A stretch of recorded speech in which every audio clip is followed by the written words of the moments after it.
We ask the questions. What is needed in the world? Is that going to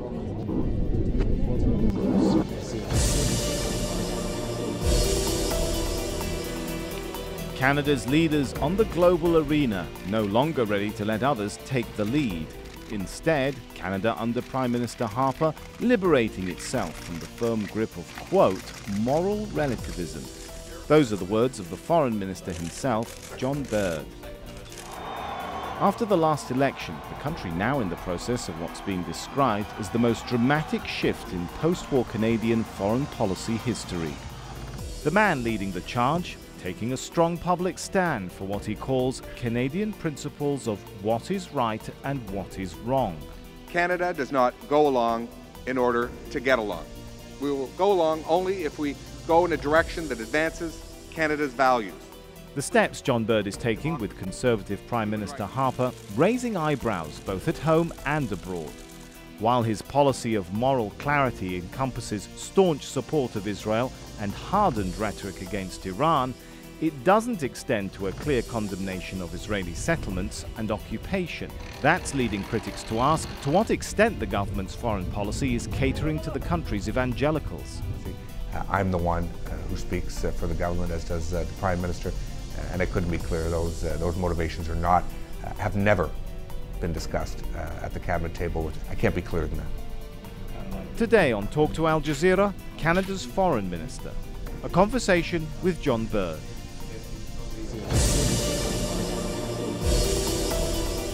Foreign Minister of Canada, John Baird, thanks so much for talking to Al Jazeera. Great to be with you.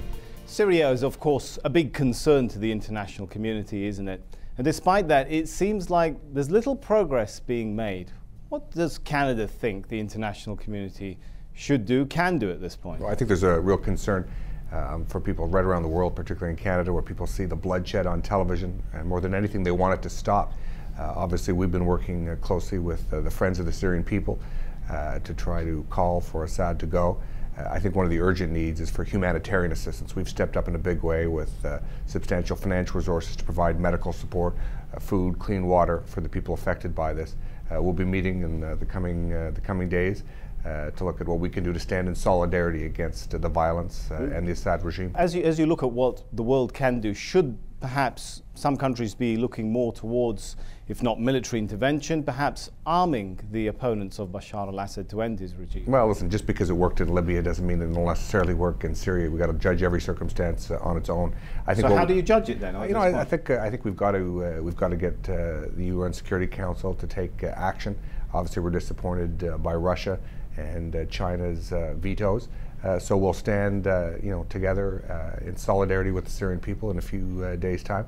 I think it will be important, particularly on the humanitarian side. We can't forget that. I mean, obviously, we want the violence to stop. At the same time, there's a huge and growing humanitarian crisis, which is a top-of-mind concern. Is there any reason why you still sound like a believer in UN Security Council action when we've seen time and time again the Council has failed to issue even a resolution? Well, we can't even get a condemnation out of the Security Council, let alone sanctions. That's so why what's next then? I think it's imperative that we work with our allies, we work with whether they be in Europe, whether they be in the Gulf and the Arab world. And that's what we'll continue to do. I mean, this is obviously incredibly frustrating. We're all appalled with the violence that we've seen. We hope that Russia and China will look at the growing international consensus and change the course. Let's talk about another really tricky issue on the international scene, and that is, of course, the Palestinian-Israeli struggle.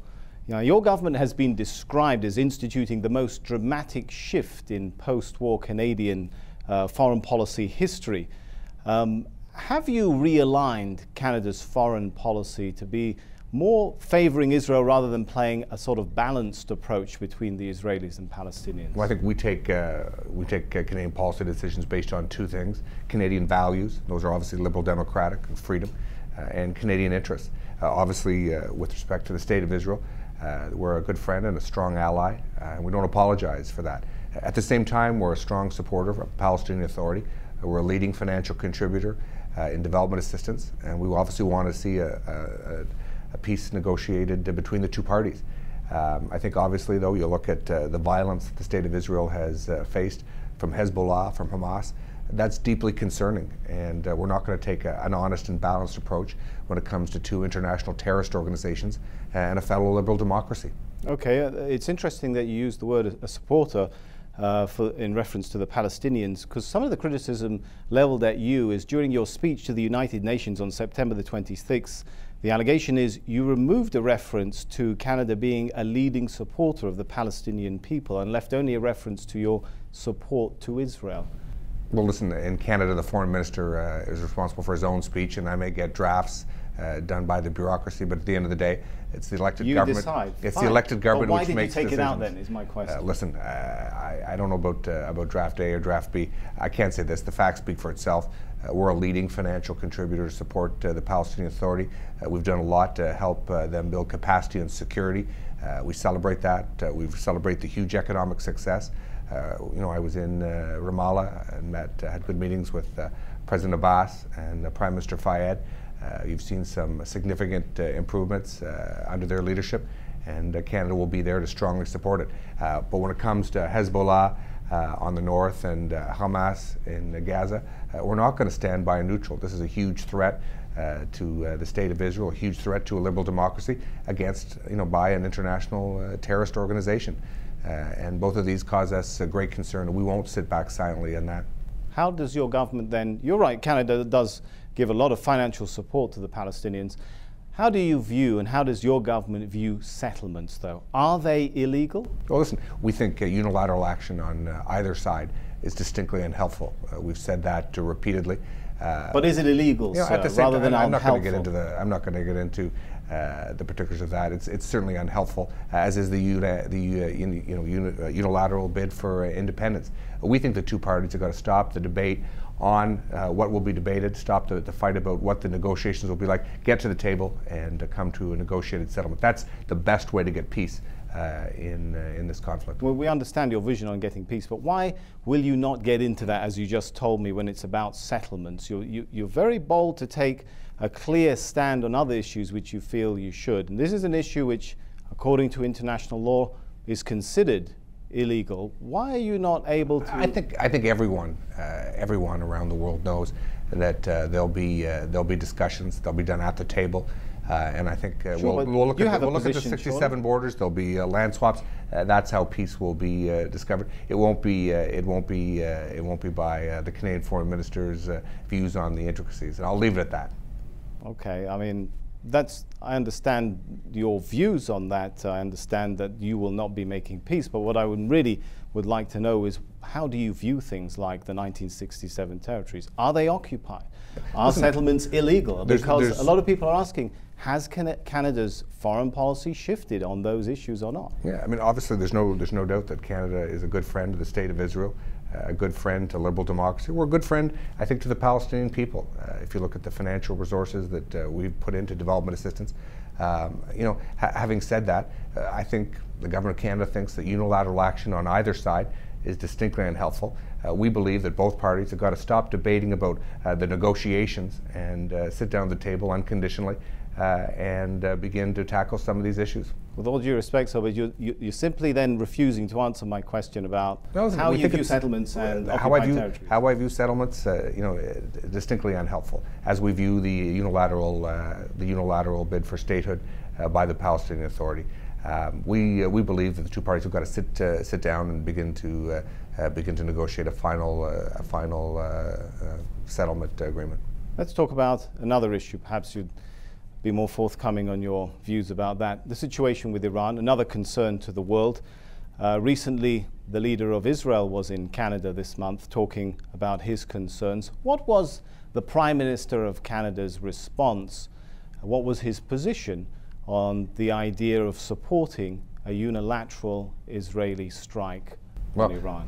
The Prime Minister's view, my view, is we've got to take every diplomatic measure necessary to try to convince the Iranian government to abandon any thought of developing nuclear weapons. They haven't crossed that threshold yet. Obviously, the best way to do that is to work with like-minded allies on sanctions. I think for the first time in many years, those sanctions are beginning to have real effect. They are beginning to bite, and we've got to stay focused on every single diplomatic effort we can take. I think, you know, military action in when diplomatic measures can still work. It would be premature, and that's certainly the discussions we've had. We're concerned not just with Iran's nuclear ambitions. It's bellicose rhetoric. You know, denying the Holocaust, you know, the leader of Iran wanting to wipe Israel off the map. We're also tremendously concerned about the intervention with their neighbors in the Middle East, support for international terrorism. We're also terribly concerned, and every year we sponsor a resolution at the General Assembly on their deteriorating human rights situation, and that causes us great concern. So it's the concerns that we have with respect to Iran are far greater than the potential of them acquiring nuclear weapons. So would you say then, in light of that, you said sanctions are working, you think. Do you think it's not a good time for countries to be talking about threatening military action, strikes on Iran? Well, I think threatening, I think that President Obama has said all options are on the table. And I think there's got to be a clear understanding that when the President of the United States says that, you should take him at face value. You know, so would you support a strike on Iran if it came to that? Let's look at the present. The sanctions are beginning to have real effect. We hope others will join in them. I think we've seen growing concern. Frankly, and it's not just looked at through the Israeli lens. It's not just about the Gulf states or even the Middle East. It's about the peace and security of the entire world. It's about the reality that proliferation will follow if Iran acquires nuclear weapons, and that's not in the interest of peace and security anywhere in the world today. So let's stay focused on taking every diplomatic measure necessary. We hope that will accomplish the goals for peace and security in the world, and we hope Iran will hear the growing international consensus and hear the important message that President Obama and others have given. And staying focused precisely on that point, if Iran does not stop enriching uranium, would Canada support a military strike on Iran? Well, I'm not going to take a decision, you know, until we've looked at every and taken every diplomatic effort necessary. President Obama has said all options are on the table, and I think that when the President of the United States says something like that, it's clear what he means, and people should reflect on that. Obviously, it's not a military intervention. Should always be the last course of action. And I'm a diplomat.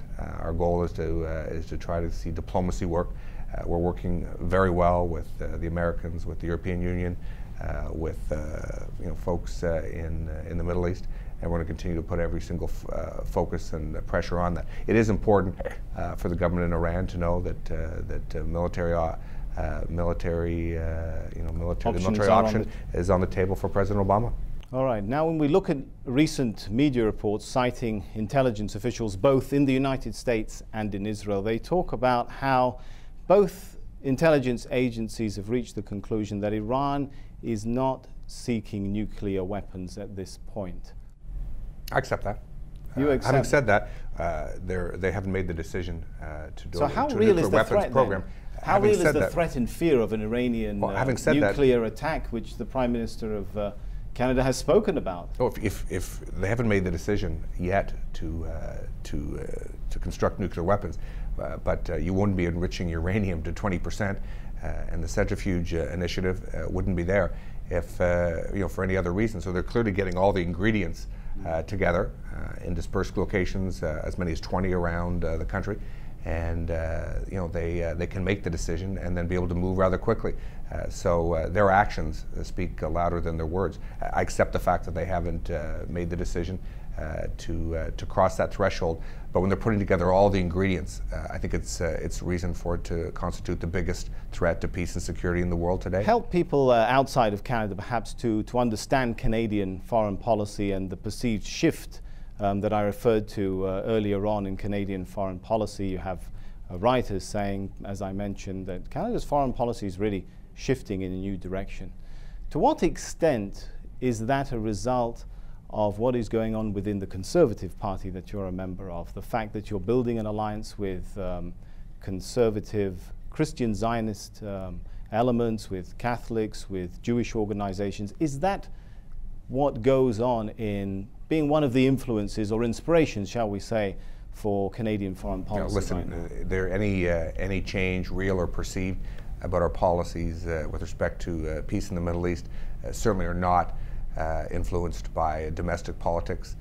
It's not in our political interest. If you look at the demographics of Canada, the Arab and Muslim populations are more than 3 or 4 times what the Jewish population in Canada is. We take positions based on Canadian values, based on Canadian interests and what we believe right. I think we have been critical, the Prime Minister and I have been critical in the past. Too often Canada was too quick to go along to get along. We've seen people in past Canadian administrations who would define Canadian foreign policy as whatever the international consensus was. And that's simply not good enough. We should take policy decisions in foreign policy based on what is right, and that's exactly what we do, and we don't apologize for it. So as you explained there that it's Canadian values which are inspiring the foreign policy you represent, do those values include, for example, belief in the necessity of Israel to be there for Armageddon, the necessity of Israel for the return of Jesus? And the reason... No, and no. No, well, can I... If that's I can't be more categorical than that.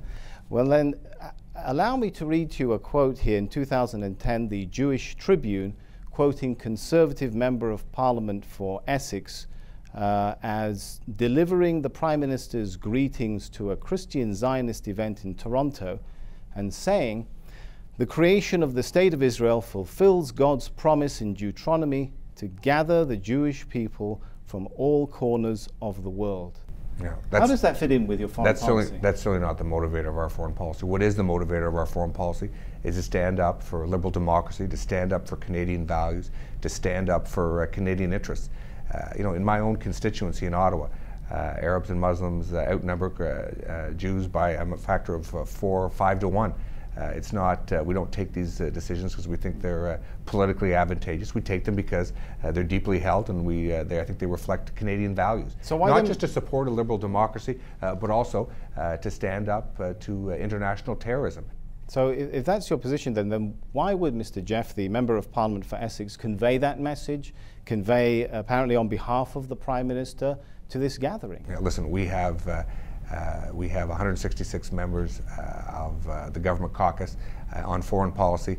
I'm the one who speaks for the government, as does the Prime Minister, and I couldn't be clearer. Those motivations have never been discussed at the cabinet table with respect to the motivation for the public policy positions we take with respect to the Middle East. I can't be clearer than that. How would you perhaps speak to viewers watching this interview who've heard you take a very clear stand on condemning attacks on Israel, but at the same time, you won't call for an end to the occupation of Palestinian territory? You won't even we want an end. We want an end to the conflict. We want to see a young Palestinian child grow up in a state next to a young Jewish child in but you don't call state of Israel. Israel's presence in 1967 territories an occupation. Canadian policy. How would you say to viewers who are watching that, watching your very strong statements in support of Israel, watching perhaps also your reluctance to speak out on the issue of occupational settlements, and hearing that there are a lot of people either within your party or associated with your party who trace their foreign policy positions to religious evangelical beliefs, and you still say we're taking a balanced approach to everything? I don't think anyone thinks that I'm motivated by evangelical views in the development and conduct of Canadian foreign policy. I think if you look at the policy that we've taken, it's principled. It's been very well understood.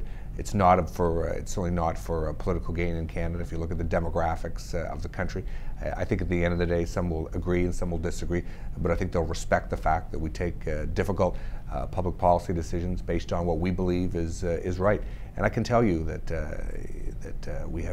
I had a very good 2-hour meeting with President Abbas. He certainly didn't raise the concerns that you have in the conduct of this interview, because I think he knows he's got a good partner in Canada. Yeah, we have some honest differences of opinion when it comes to some of the decisions that the Palestinian Authority has made. At the same time, we want to see the capacity of the Palestinian Authority to govern the West Bank and a future state of Palestine. And we haven't just simply sent our best wishes. We've sent a considerable, we have a $300 million package of development assistance to support that. And I think our actions will speak certainly louder than any words. Let's talk a little bit, if we could, about Afghanistan. That's another conflict zone that your country has played a role in there. Do you think NATO is still part of the solution for that country, or is it becoming part of the problem? Well, you know, I think the one thing that's been accomplished undeniably is Al-Qaeda is not able to plan attacks outside of Afghanistan to happen outside of Afghanistan. I think that's a great accomplishment. Obviously, we've been trying to build a capacity of the armed forces in Afghanistan.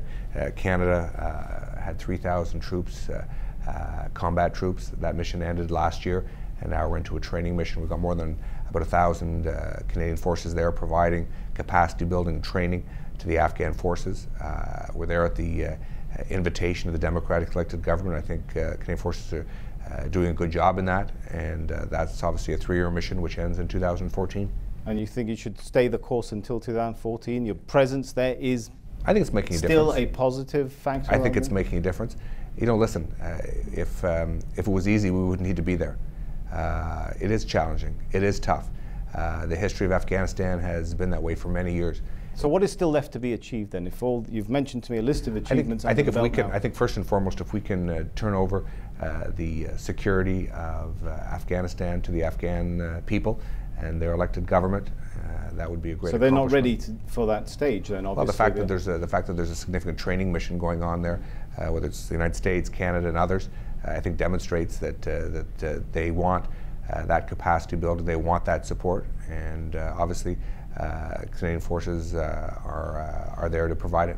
All right, but many, even in Canada, might ask that, you know, Canadian assistance forces have been there for years now. That mission has been going on for a very long time, hasn't it? And if the Afghan government is still not ready to take over, when will it be? Well, how listen, long can you... We should be clear. I mean, we've had a combat mission. That's ended. We now have a training mission, very different from a combat mission.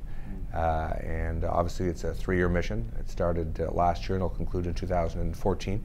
I think you are seeing steady progress of the Afghan authorities being able to manage the security. They're not there yet, but I think we can see every day that their capacity increases. And how do you feel about the way that NATO has handled some of the recent, shall we say, problems in Afghanistan, from soldiers going apparently berserk and shooting civilians to apparently burnings of the Quran obviously happening? When you look at the most recent experience of the American soldier who's been charged, obviously that's deeply disturbing, deeply regretted. I don't think there's anyone in the world who feels more strongly than that than President Obama. I think he's conveyed you know, the United States strong condemnation of that and strong empathy for a really tragic event. And obviously justice will go its course. I mean, too often, regrettably, we see that stateside in the United States. It's not something that's unique to Kandahar in Afghanistan. John Baird, you've taken some hard questions. Thanks so much for talking to our Jazeera. Thank you.